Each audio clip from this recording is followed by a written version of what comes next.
ചങ്ങാതിമാരെ നമ്മളൊരു YouTube channel പഠിക്കട്ടെ. നമ്മൾ ഇതുകൊണ്ട് ഉദ്ദേശിക്കുന്നത് പോത്തിൻ്റെ കാര്യങ്ങൾ മാത്രമാണ് ഉദ്ദേശിക്കുന്നത്. പോത്തിൻ്റെ തീറ്റക്രമങ്ങളും അതിൻ്റെ മരുന്ന് കൊടുക്കൽ അങ്ങനെയുള്ള കാര്യങ്ങൾ മാത്രമാണ് നമ്മൾ ഇതുകൊണ്ട് ഉദ്ദേശിക്കുന്നത്. നമ്മളിപ്പോൾ കുറച്ച് നാളായിട്ട് ഒരു ചാനൽ എന്നുള്ളൊരു സംഭവം നമ്മുടെ മനസ്സിലുണ്ടായിരുന്നു. ഇപ്പോൾ അർജൻറ്റായിട്ട് ഇത് വീഡിയോ എടുക്കാനുള്ള കാരണം എന്താണെന്ന് വെച്ച് കഴിഞ്ഞാൽ, ഇപ്പോൾ തന്നെ നമ്മുടെ അടുത്തേക്ക് ഒരു കച്ചവടക്കാർ പാർട്ടി വന്നിട്ടുണ്ടായിരുന്നു. അതാണ് അർജൻറ്റായിട്ട് ഇപ്പോൾ വീഡിയോ എടുക്കാനുള്ള കാരണം.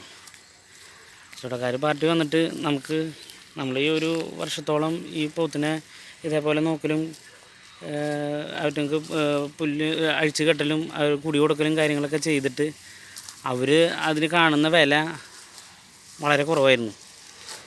അപ്പോൾ നമുക്ക് ഈ ഒരു വർഷത്തോളം ഇതിൻ്റെ പിന്നാലെ നടക്കുന്ന ആൾക്കാർക്ക് എന്തെങ്കിലും ഒരു ലാഭം വേണ്ടേ? അപ്പോൾ എന്തുകൊണ്ട് നല്ലത്, ഈ സമയത്ത് പോത്തിന് കൊടുക്കുന്ന ആൾക്കാർക്ക് ഈ സമയത്ത് കച്ചവടക്കാരൊക്കെ വന്നു തുടങ്ങും. പെരുന്നാളിന് ഇനി കഷ്ടി ഒരു 2 മാസം കൂടി ഉള്ള കാരണം കച്ചവടക്കാരൊക്കെ ഈ സമയത്ത് വന്നു തുടങ്ങുന്നുണ്ട്. അപ്പോൾ ഈ സമയത്ത് വിൽക്കണേക്കാളും എന്തുകൊണ്ട് നല്ലത് നമുക്ക് പെരുന്നാൾ സമയം തന്നെയാണ്. ഈ പെരുന്നാൾ സമയത്ത് നമുക്ക് അത്യാവശ്യം നമ്മൾ നോക്കുന്നതിന്, നമ്മൾ കഷ്ടപ്പെടുന്നതിന് ഒരു വില നമുക്ക് കിട്ടും.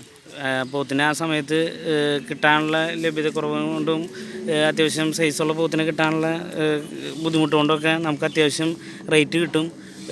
വലിയ പെരുന്നാളുടെ സമയമാകുമ്പോൾ കഷ്ടിന് ഒരു 2.5 മാസം 2 മാസം കഷ്ടിയുള്ളൂ നമുക്ക് പെരുന്നാളിന്. അപ്പോൾ ഇത്ര നാളും പോത്തിനെ വളർത്തിയിട്ടുള്ള ആൾക്കാരെന്ന് വെച്ച് കഴിഞ്ഞാൽ എന്തായാലും ഇനി ഒരു 2 മാസം കൂടി വെയിറ്റ് ചെയ്യാം ഇതിന് വേണ്ടിയിട്ട്.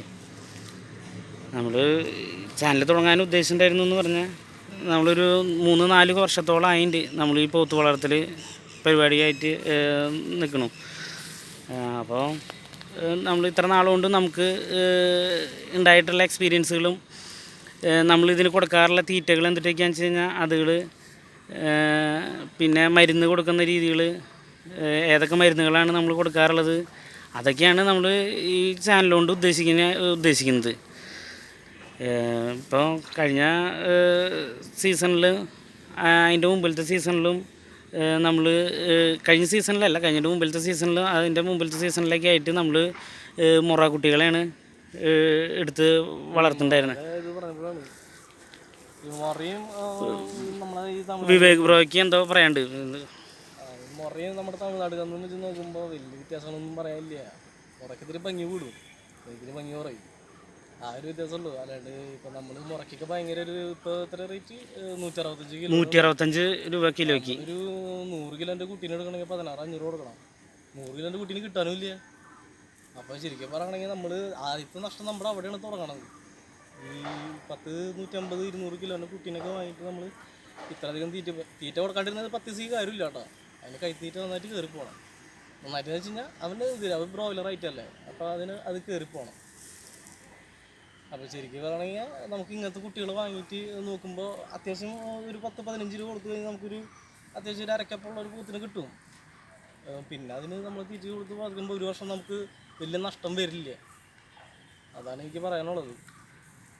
പിന്നെ മുറേരെ എടുത്ത് വളർത്തുമ്പോൾ ഒരു കാര്യം എന്താണെന്ന് വെച്ച് കഴിഞ്ഞാൽ, ഈ 100 കിലോ 125 കിലോ ഉള്ള പോത്തിനെ നമ്മൾ എടുക്കുകയെന്ന് വെച്ച് കഴിഞ്ഞാലും നമുക്കൊരു 2 വർഷം 1.5 വർഷം 2 വർഷം എങ്ങനെ പോയാലും വേണം ഇത് ഒന്ന് വളർച്ച എത്താനായിട്ടും നമുക്ക് അത്യാവശ്യം ഒരു റേറ്റ് കിട്ടാനായിട്ടും നമുക്ക് ഏകദേശം ഒരു 1.5 വർഷം 2 വർഷത്തിൻ്റെ അടുത്ത് സമയം വേണം.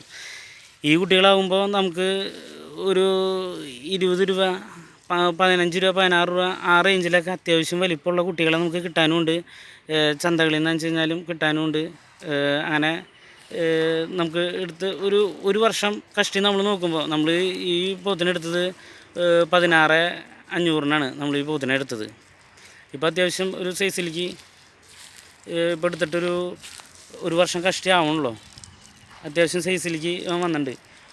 മുറ കുട്ടികൾ മാത്രമേ വലുതാവുള്ളൂ എന്നുള്ളൊരു ചിന്തയും കാര്യങ്ങളൊക്കെ ഉണ്ട് ആൾക്കാർക്ക്. അപ്പം അങ്ങനെയുള്ള ഇതുകളൊന്നും വേണ്ട. ഇതാണെന്ന് വെച്ച് കഴിഞ്ഞാലും അത്യാവശ്യം വലിപ്പവും കാര്യങ്ങളും നമുക്ക് ലാഭം കൂടുതലും ഇത്തരം പോത്തുകളിലായിരിക്കും. മുറേനെ എടുത്ത് വളർത്തുമ്പോൾ നമുക്ക് ഒരു ഫാൻസി ആയിട്ട് നമ്മൾ വളർത്തുക, അതല്ല ഉദ്ദേശിക്കുന്നത് നമ്മളൊരു ഹോബിക്ക് വേണ്ടി വളർത്തുക, അങ്ങനെയുള്ള കാര്യങ്ങൾക്കൊക്കെ ആയിട്ട് എന്തുകൊണ്ടും നല്ലത് മുറ കുട്ടികൾ തന്നെയാണ്. ഇവരാകുമ്പോൾ നമുക്ക് ലാഭം എന്നുള്ളൊരു സംഭവം കൊണ്ടാണ് നമ്മൾ ഉദ്ദേശിക്കുന്നതെന്ന് വെച്ച് കഴിഞ്ഞാൽ തീർച്ചയായിട്ടും ഈ നാടൻ കുട്ടികൾ തന്നെയാണെന്നാണ് ഞങ്ങളുടെ ഒരു അനുഭവം കൊണ്ടുള്ള ഒരു പറയുന്നതാണ്. എന്തുകൊണ്ട് ലാഭം ഇവർ തന്നെ ആയിരിക്കും, അവിടെ അനുഭവം അങ്ങനെയാണ്. ഇപ്പോൾ പിന്നെ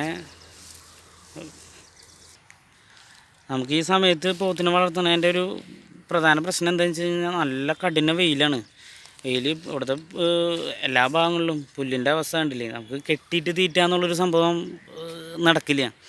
അപ്പോൾ ഞങ്ങൾ എന്താ ചെയ്യാന്ന് വെച്ച് കഴിഞ്ഞാൽ 2 നേരവും ഇതിനെ അഴിച്ചു വിട്ട് തീറ്റി വയറ് നിറച്ച് കയറ്റും. അത് കഴിഞ്ഞ് അത്യാവശ്യം പുല്ലുള്ളൊരു സ്ഥലം നോക്കി കെട്ടും. പിന്നെ ചെറിയ കുഴികൾ എടുത്തിട്ട്, നമുക്കിവിടെ കുളത്തിൻ്റെ സൗകര്യം ഒന്നുമില്ല നമ്മളിവിടെ വളർത്തുന്നതിന്. അപ്പോൾ അത്യാവശ്യം വലിയൊരു കുഴി എടുത്തിട്ട് ആ കുഴിയിലേക്ക് മോട്ടർ അടിച്ച് വെള്ളം അടിച്ചിട്ടിട്ട് അത് തണുപ്പിക്കാനായിട്ട് അതിൽ കെടുത്തൊക്കെയാണ് ചെയ്യുന്നത്. പിന്നെ മറ്റേ ഇത് പറഞ്ഞു, കഴിഞ്ഞ പ്രാവശ്യം നമ്മുടെ 2 മുറ ഉണ്ടായിരുന്നു, നാടൻ കുട്ടികളുണ്ടായിരുന്നു. അന്ന് ഇവർ വന്ന് നമ്മളടുത്ത് പറഞ്ഞത് ഈ എല്ലാത്തിനും ഒരേ റേറ്റ്, എന്താ പറയുക, ചെറിയൊരു ബാലൻസിങ് ഉള്ളൂ ഈ മുറയ്ക്കും ഇതിനും തമ്മിലുള്ള ഒരു വ്യത്യാസം അവർ പറഞ്ഞത്. പക്ഷേ ഈ വട്ടം നമ്മുടെ കയ്യിൽ ഫുള്ളും ഈ കുട്ടികളാണ് നിൽക്കുന്നത്, ഈ സൈസ് കുട്ടികളാണ് നിൽക്കുന്നത്. ഈ വട്ടം നമ്മുടെ ഇന്ന് കച്ചവടക്കാർ വന്ന് പറഞ്ഞു, ഇത് മുറയല്ലല്ലോ, ഇത് നാടൻ കുട്ടികളല്ലേ, ഇതെന്ത് പിന്നെ ഇത്ര പൈസ? പെരുന്നാൾ സമയത്ത് ഇതൊന്നുമില്ല കേട്ടോ. പെരുന്നാൾ സമയത്ത് ഈ വക കച്ചവടങ്ങളും കാര്യങ്ങളും ഒന്നുമില്ല, എല്ലാത്തിനും ഓരോ റേറ്റ്. വേണമെങ്കിൽ മുറയ്ക്ക് ഇപ്പോൾ ഞാൻ പറയുകയാണെങ്കിൽ നമ്മുടെ അന്ന് പോയത് ഒരു ചെറിയ പൈസ കൂടുതൽ കിട്ടിയെന്ന് മാത്രം, ഒരു ഭംഗിക്ക്. അതിന് മാത്രമേ തന്നെ ഉള്ളൂ. അതിന് പെരുന്നാളിന് അവർ കൊണ്ടുപോകുമ്പോൾ ഒരു പോത്തുംകുട്ടി, പണ്ട് കാലത്ത് നമ്മുടെ മുറയൊന്നും ഉണ്ടായിരുന്നില്ലേ. പണ്ട് കാലത്തൊക്കെ വലിയ നമ്മുടെ നാടൻ കുട്ടികൾ തന്നെ ഉണ്ടായിരുന്നുള്ളൂ. അതും പെരുന്നാളിന് അതന്നെ പോവാറ്. നമ്മളെ പറ്റിക്കാനായിട്ട് കുറേ പേര് കച്ച കെട്ടി വരും. അപ്പോൾ നമ്മളൊന്നും അതിന് തല വെച്ച് കൊടുക്കണ്ട. ഇനി 2 മാസം കൂടി ഉള്ളൂ, അല്ലെങ്കിൽ 2.5 മാസം കൂടി ഉള്ളൂ ഇനി. അപ്പോൾ നമുക്ക് ആൾക്കാർ വരും. അപ്പോൾ നല്ല റേറ്റ് കിട്ടുമ്പോൾ കൊടുക്കാം, അത്രേ ഉള്ളൂ. എന്തായാലും വേവളം കത്തില്ലേ, ഞാറോളം കാക്ക്. നമ്മൾ അർജൻറ്റായിട്ടൊരു വീഡിയോ ചെയ്യാനുണ്ടായ കാരണം ഈ കച്ചവടക്കാർ വന്നിട്ട് ഇതേപോലൊരു സംഭവം ഉണ്ടായ കാരണമാണ് നമ്മൾ അത്യാവശ്യമായിട്ടൊരു വീഡിയോ ചെയ്യാനായിട്ടുണ്ടായ കാരണം. നമ്മൾ എന്തായാലും ഇനി ഒരു 3-4 വർഷത്തെ ഒരു എക്സ്പീരിയൻസ് വെച്ചിട്ട് നമ്മൾ കൊടുക്കുന്ന തീറ്റകളും നമ്മൾ കൊടുക്കുന്ന കാര്യങ്ങൾ എന്തൊക്കെയാണെന്നുള്ളത് നമ്മളിനി അടുത്ത വീഡിയോകളുമായിട്ട് നിങ്ങളായിട്ട് ഷെയർ ചെയ്യാം. അപ്പോൾ ശരി.